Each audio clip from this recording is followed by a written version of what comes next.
Assalamualaikum warahmatullahi wabarakatuh. Hari ini kita dari kedua sudah di Ini aja patokan Masjid 2. Nabawi. Berarti hotel kita satu hotel di belakang. Oh iya. Oke, kita di sini nih. Ini udah mau di Masjid Nabawinya di depan. Alhamdulillahirrahmanirrahim. Assalamualaikum warahmatullahi wabarakatuh, sahabat surga. Dan kali ini kita sudah di Madinah ya guys. Di hari pertama ini kita mau subuhan dulu nih untuk sholat subuh di Masjid Nabawi ya. Ya, kali ini kami tinggal di Waratal Rasid ya, di Hotel Waratal Rasid. Ini nggak jauh kok dari Masjid Nabawi ya guys. Jadi kali ini kami ingin berangkat ke Masjid Nabawi untuk melaksanakan sholat subuh berjamaah ya. Nggak terasa ya ketika sudah sampai sini, walaupun sudah masih pagi, hawa panas itu masih terasa gitu ya. Saya juga nggak bisa ngebayangin ya ketika nanti siang seperti apa gitu ya.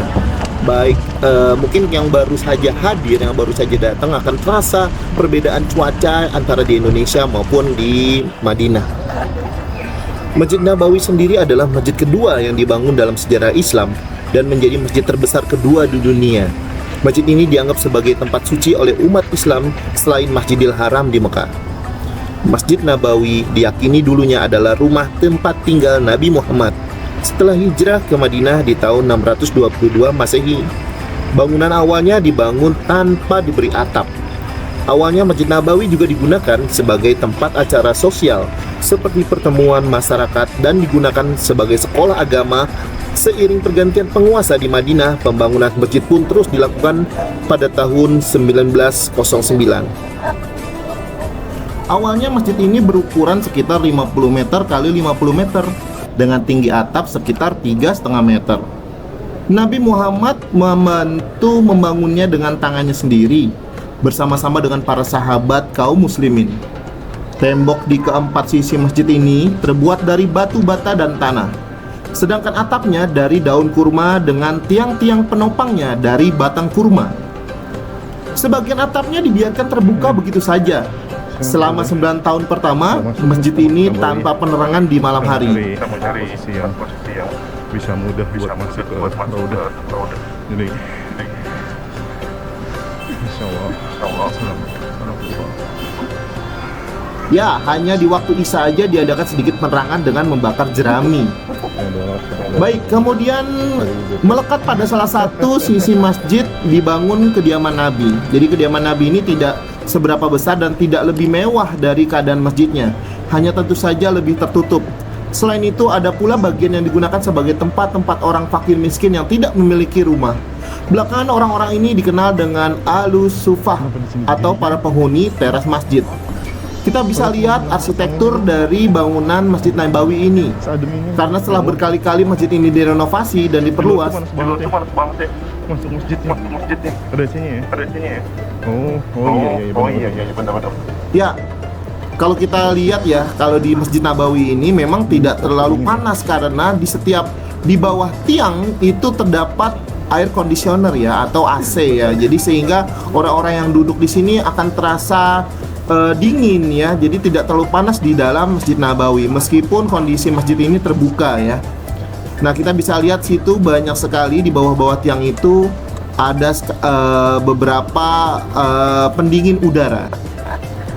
Kita bisa lihat di Masjid Nabawi ini terdapat tempat-tempat yang disucikan ya. Salah satunya adalah Riyadul Jannah, yaitu jantung dari Masjid Nabawi yang diistimewakan tetapi bukan kecil bernama Riyadul Jannah atau Taman Surga. Tempat ini adalah bagian dari perluasan makam Muhammad hingga mimbarnya. Jadi banyak jemaah haji yang ingin bersembahyang di sana karena diyakini doanya akan dikabulkan.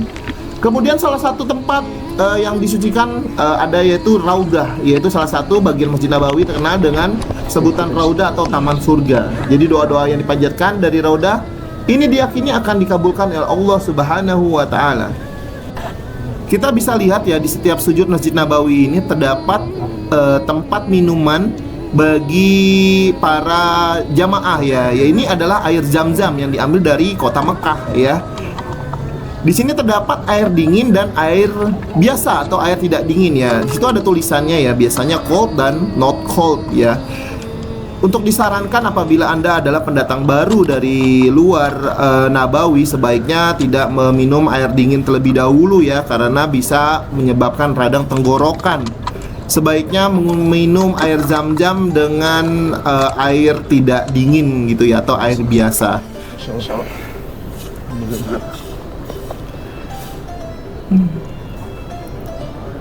Kita bisa lihat di sini banyak sekali para jamaah yang duduk menunggu datangnya ibadah sholat ya, karena tempat ini selain luas, dingin, dan teman-teman di sini atau jamaah di sini bisa melakukan beberapa ibadah seperti membaca Quran atau berselawat gitu ya.